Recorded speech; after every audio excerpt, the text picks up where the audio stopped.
Welcome, everyone, to our NCAA social series. This is episode number 62. I'm Andy Katz. Wow, on this show, I've got not just one, but two Olympians. A four-time Olympian, Chaunté Lowe, formerly of Georgia Tech. In the high jump, she started her career way back in 2004. Meanwhile, fresh off of qualifying in Omaha, Nebraska, Brooke Forde, now the newest member of the United States women's swim team out of Stanford. Wow, what a week and season in unprecedented times you had, Brooke. And Chaunté, your career has been unbelievable, and everything obviously that you've gone through in your life.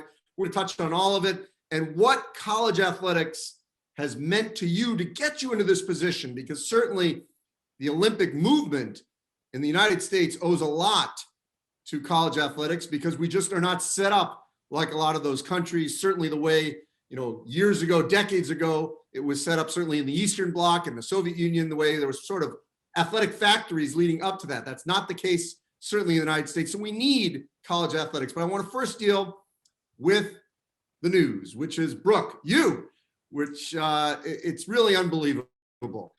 This has been a dream of yours. It's been a long quest. So I just want to get your raw reaction because it came down to the final race in qualifying for the women's Olympic team. Yeah, I think it's still taking some time to sink in. Like, the word Olympian still doesn't really seem like it fits for me, but I'm so excited. And honestly, it's a huge honor to, be called an Olympian alongside so many other really cool people. But yeah, it was a stressful week at trials. It's been a stressful year leading up to trials. And so I think after that long drawn out process of waiting to see if I make the team, I think I felt more relieved than anything that stress was over. And since the trials, I've been taking some time to sort of recover from that and just really change that relief into excitement for the games and trying to get better in these next couple of weeks until then. Well, I love your father, Pat Forde, who's a good friend of mine, former colleague, and now at SI. And by the way, has written about both of you, his own daughter, and did a great story on Chaunté a year ago. So I would definitely direct people to look at both of those articles at si.com. But Brooke, he was touching on just leading up to that moment and that decision of which event, ended up being the 4x200 relay, which, you had sort of some choices or multiple, opportunities. How did it all narrow down into, at least focusing on that last race or that last event, excuse me? Yeah, that's not the race that people thought I was going to qualify in. And I kind of enjoyed that.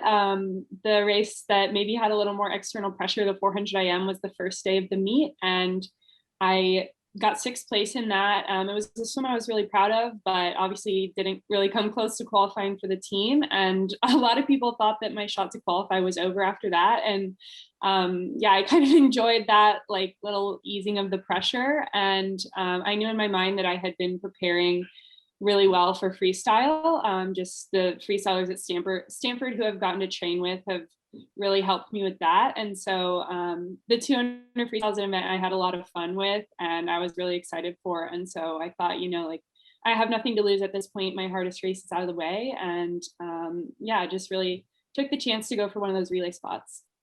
So Chaunté, that feeling that you've had four times beginning in 2004, a four-time Olympian, three-time NCAA national champ at Georgia Tech.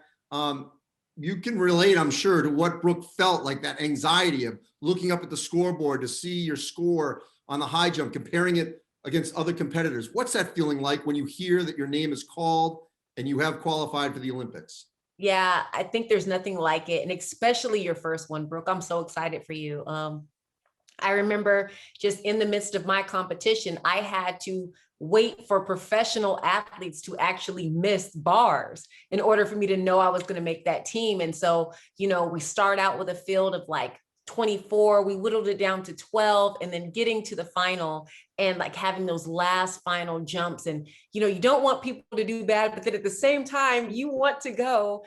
And I remember just waiting, and one of the best US jumpers jumped and she went over the bar and it looked like she cleared it and then it wiggled and it came off. And in that moment, I knew I was an Olympian, and there is nothing else like that feeling. I remember it like it was yesterday. And just like you, it's like, I love being that surprise. Nobody was expecting me to make that team. And so I was very, very happy. I didn't even have a passport. I wasn't even really, really ready, but I knew that my coach in college had prepared me for that moment. And I was only a sophomore in college when I made that team. So I can relate to, the value of being in such an amazing system and how it really started my Olympic career.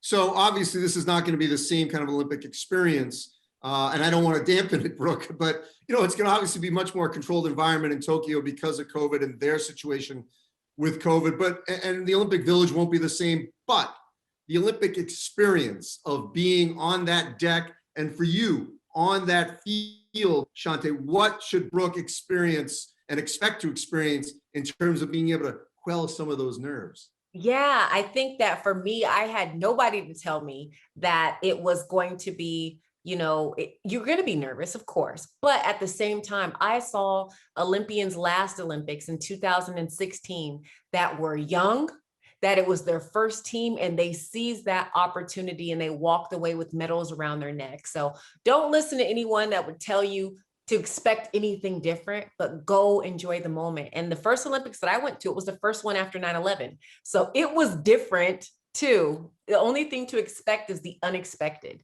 Every Olympic Games is going to be different, but you have the right mindset that you're going to go in there, you're going to train these next couple of weeks and prepare for your moment because you earned it and you deserve it, and you're going to have a great time.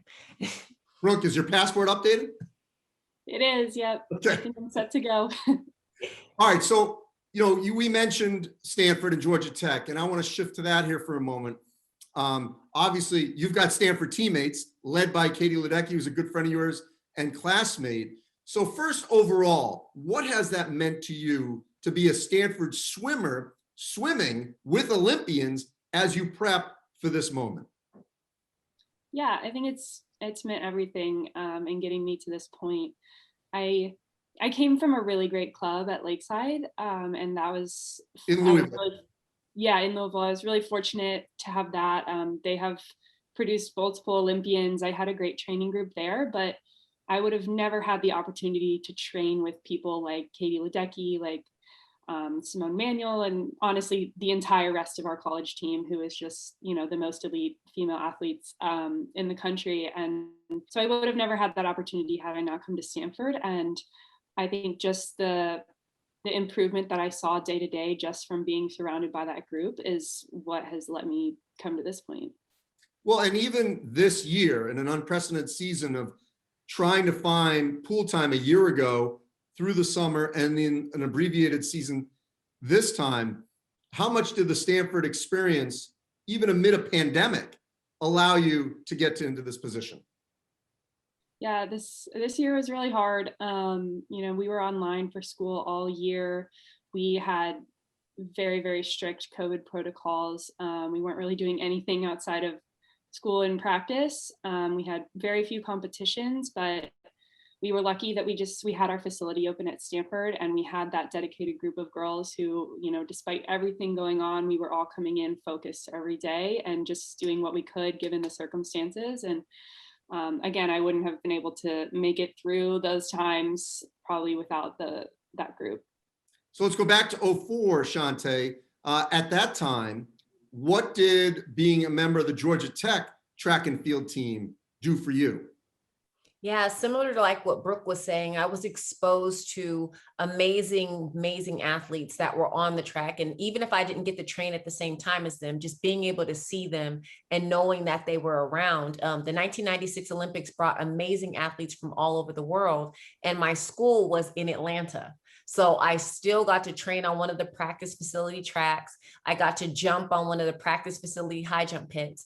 And my training partner, once school was over, was the American indoor record holder in the women's high jump. So I got to see what it looked like to be an Olympian.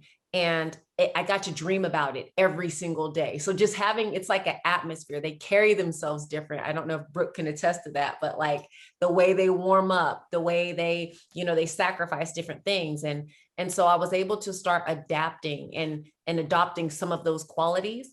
And then at the same time, Stanford's an amazing school. Georgia Tech is also a very difficult and challenging school. I knew I was also getting an education. So it was like the perfect storm of everything that I needed: training facilities, Olympic motivation, a great education, and it just all came together at the right time. And I feel blessed that if I didn't have that experience, I don't think I would have made it to 4 Olympic Games.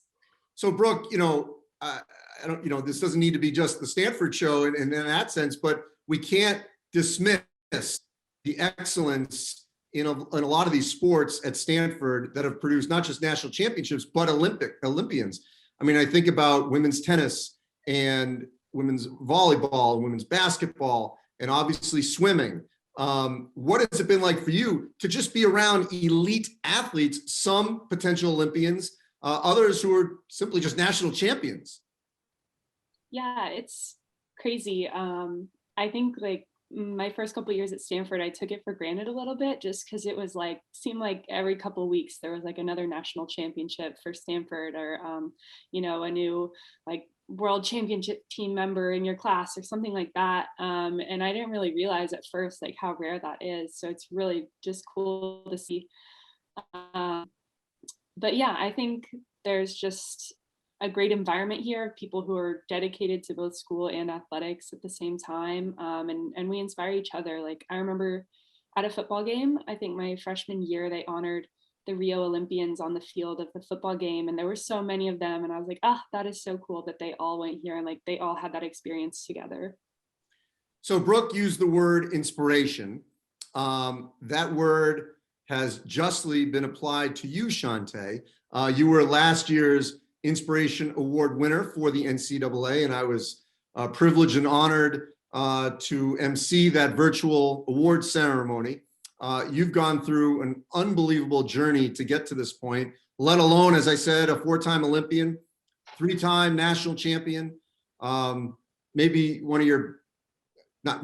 the best thing, you're a mother of 3, so right off the bat, and you are a cancer survivor. I mean, you have gone through breast cancer, double mastectomy, and here you are still competing at the highest level.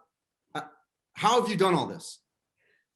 Yeah, thank you for that. I think like even getting even being awarded the Inspiration Award inspires me. And whenever I feel tired, or I feel like I have a moment where I want to feel sorry for myself or look back, I just think of all the people that my story has touched and inspired. And we all go through difficult challenges.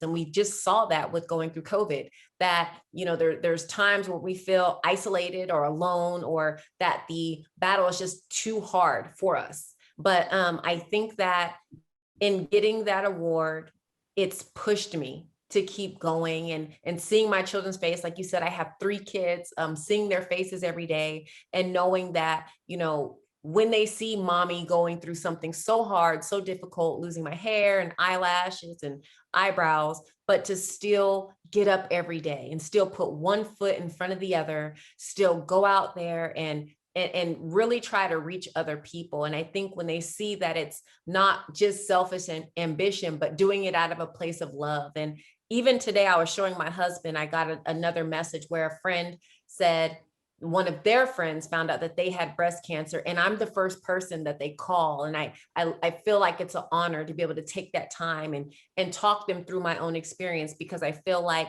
everything difficult that I went through, but found a solution for, it wasn't in vain, because now that wealth of knowledge can help somebody else. And so, obviously it's not a club you want to be in, but now that I'm here, I feel that it's something that, a lot of people can benefit from. And so I've made that my mission and my stake in life to do that. And to be able to still compete on the world's level is so exciting to me. I missed out on the Olympics because our whole family got COVID, but we have the World Championships here next year. And being able to see the athletes like Brooke and the new generation of amazing athletes that we have produced here in this country makes me excited to be able, for the first time in over almost 2 decades, to be able to watch the Olympics from home. And I'm looking forward to that. Brooke, when you hear that story, and I know you've read also, as I mentioned, your dad wrote a great piece on Chaunté, and here, despite every obstacle and awful thing that's been thrown at Chaunté, she still had that drive to be an Olympian even this year, still trying. How much does that make you even just embrace what you accomplished and the drive that you see other people that have to go through to get to this stage? Yeah, it's incredible. I think you're so cool, Chaunté. Just want to say that. But I think, yeah, every Olympian probably that you talk to has some sort of, battle that they've gone through to get to that point, because it's so hard. And like, just from talking to swimmers, I can get to know their story of how they got there and just be inspired by every single one of them. Obviously some are more inspiring than others, but I think, if you take the time to get to know any Olympian, their story is just usually really unique and powerful. And so that's something, again, I just feel so honored to be a part of that group of people. And yeah, I still can't believe it. Brooke, your family is a swimming family outside of your dad. Your mom swam at Northwestern. Your two older brothers swam in the SEC, one at Georgia, one at Missouri. So those are all solid, high-level college athletic programs. With that being said, how much does that show to you the need to make sure we preserve these kinds of programs across the country? Yeah, it's absolutely essential, for our Olympic sports to have these college programs. Like I said, I would not be anywhere near the level that I'm at if I hadn't had the opportunity to swim at Stanford.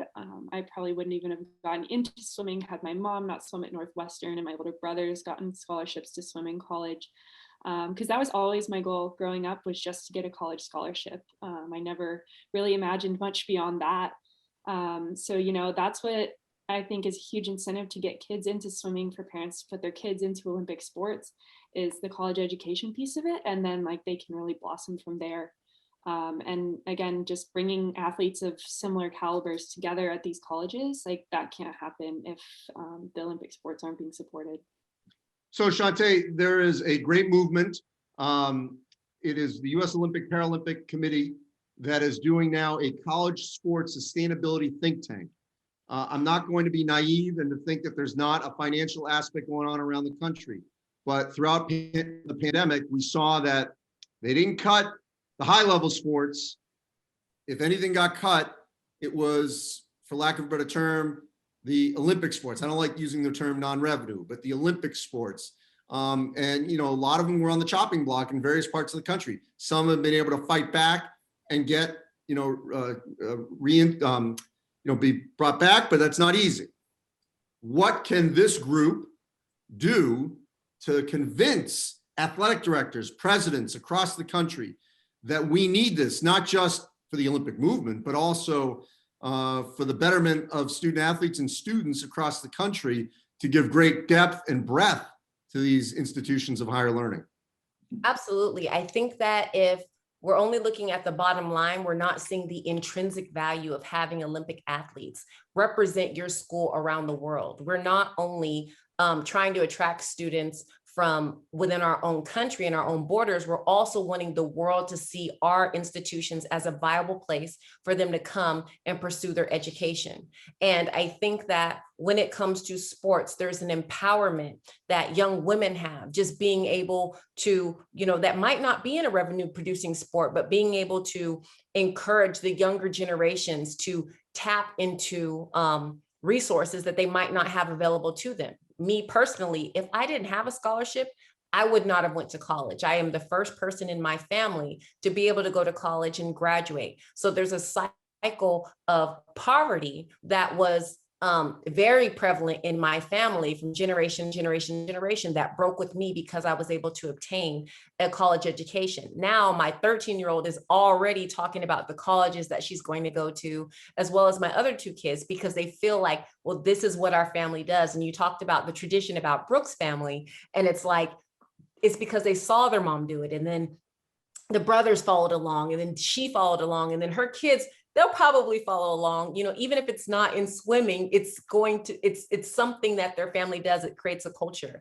And so I think that when we think about it from that standpoint and think about the value that not only it brings the university, but it brings to our country as a whole, and really tapping into finding ways to reduce, in my case, poverty, those cycles early on. I think that that's something that has to be taken into account. And I think that when you find a way to be in a think tank or have people that actually understand the nuances that come with an Olympic athlete and the value that it brings, then we're all coming together from different perspectives to be able to get that information out, help people see it, not just bottom line and what the dollar sign says. So if both of you can comment on this, obviously Chaunté in the back end at the Olympics, but also Brooke, I know you have competed internationally in previous years. And as I said at the beginning, other countries do it differently. You know, they have basically almost state-sponsored athleticism at the top, you know, to get to this point. Obviously it was more, you know, in the 70s and 80s in the Eastern Bloc, but it still happens in all these countries. You know, it happens in Russia and China, where, you know, some of their top athletes are basically in a feeder system to get to this point. And I don't know, Brooke, I mean, if you can help me out here, and then Chaunté, what has that been like, knowing that you're competing against, you know, someone who's basically had the support of the government versus the need, in your case and others, to have a college environment, or else you're not getting to that level? Yeah, I can't speak too much to what the other countries do. I don't know a ton of the details behind it, but I mean, you can tell the difference between, you know, the American preparation and a lot of the other countries when you show up at a swim meet. And I think it's such an advantage to us in the US because we have that just competitiveness of growing up like all the way through, and then definitely in college. So we're practiced at competing against each other and at working together as teams. And then, you know, when we get to the highest level, like an international competition, it's nothing new to us, and we're ready to, you know, compete against other countries. I also think it's just a lot of fun the way we do it with the college system. Like, college swimming is my absolute favorite thing to do. Just being in that team environment, and that translates really well, again, to being on Team USA at international competition. Wait, before you answer, Chaunté, you say you noticed the difference. What have you noticed, Brooke? I think just, you know, it just seems a little bit like, you know, other countries, they show up and it's like they've been pro athletes since they were really, really young. And, you know, everything they do is just, you know, geared towards competition. It's like very structured, the way they've been doing things, you know, their entire lives. Whereas we show up, you know, as a team, we've been together for maybe 2 weeks at a training camp before that competition. We all come from different backgrounds. We're all sort of bringing different training style, racing styles together as Team USA, but you know, so we maybe look like a little bit more of a mess than the other teams, but then in competition it works out great, and I think that is one of our strengths. Chaunté, what have you noticed? Yeah, definitely. I think that when I went over to Europe for the first time, because for us, the majority of our competitions are across the ocean in Europe. And I noticed that there were people my age that were already professional, and I was stunned. But what I do realize is that in our system, we have well-roundedness, and we're not only in our college system, we're not only competing, but we're also going to school. And so when we get to make that transition where we're professional athletes full time, you see a catapult from maybe college performance to professional ranks, where we're actually able to compete even better on the world stage. But then on top of that, if the system worked correctly, we also finish with a degree. And so I think that, you know, when a lot of these professional athletes, they battle mental health and battle depression, if they do not have a system set up to where they have something after. And I think that in our system, we have something like a catching net. Like if you get injured, or if you decide that you no longer are in love with the sport, or if you want to, move on with your life, you have something to catch you. And that's your education, where in those other systems, that's not emphasized. And so there's a lot of confusion when it comes time to say goodbye to, your spikes or hang up your swim cap. Like you don't know what's next. And so I think our system has really solidified that and taught us how to be resilient throughout these different trials. You might have a test that you have to study for at the same time as competing in the biggest stage of your life. And that's where we've really excelled. And I think it's a great, great system. All right. So help me out here. I don't think I'm off base in these two particular sports, in swimming and track and field, and obviously for you specifically, the high jump. If we didn't have college athletics in these disciplines, 10, 12 years of, 4 or 5 Olympics from now, I don't see how we would compete. You help me out, bro. I mean, if there was no college swimming, what are the chances that an American swimmer could be good enough to compete on the international stage for an Olympic medal? I think it'd be really hard.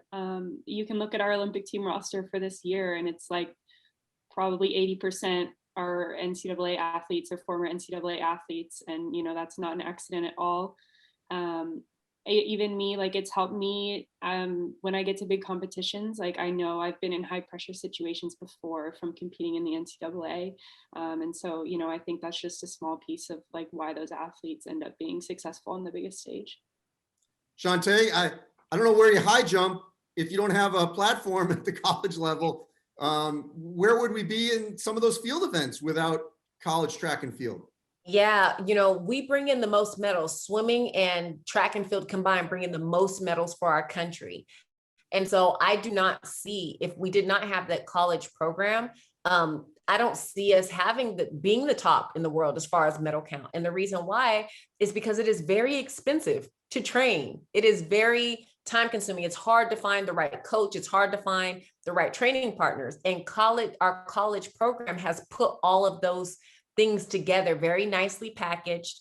And if we did not have that, I don't see how people can come straight out of high school and be able to afford that type of training, or be able to afford to put together that type of training group. So I definitely would not see us at the top of the leaderboards if those things happened.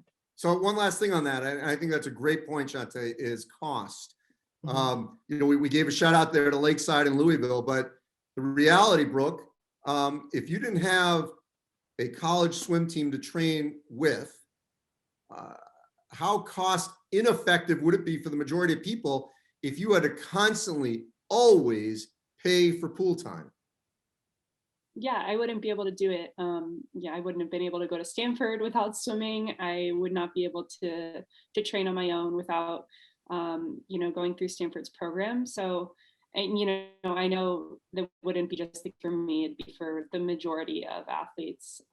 So yeah, it would be impossible. Well, and an appropriate Olympic-sized swimming pool that would meet all the same standards that you would have internationally. How about Chaunté? As I said, like, where does one set up a high jump if it's already set up for them? Yeah, to be honest with you, I have absolutely no clue. And even for me, that was proven in 2016. I was training at a university. I went to the Olympic trials. I came back and my high jump pit was gone. So like it threw me off my game. And it's something that I rely on to be able to have those schools and those facilities to be able to train. And I think just even on the track, you can't run in the street, and expect to be amazing on the track. It's just, you need to have those facilities and need to have access in order for yourself to be able to compete on the world's greatest stage. All right. So last point, let's do our final sales pitch. Brooke, then Chaunté. What is the main reason, the key component for the sustainability of these Olympic sports at the collegiate level to prepare Olympic athletes? Brooke, then Chaunté. Gosh, there's so many good reasons. I think You can list them. For me personally, the biggest thing has just been access to training partners, coaches, and facilities. I would not have had that had I not gone to Stanford and not competed in the NCAA. You know, two of my teammates are on the Olympic team with me. My coach is the head Olympic coach for the swim team. So I feel like I couldn't have been set up better by the NCAA.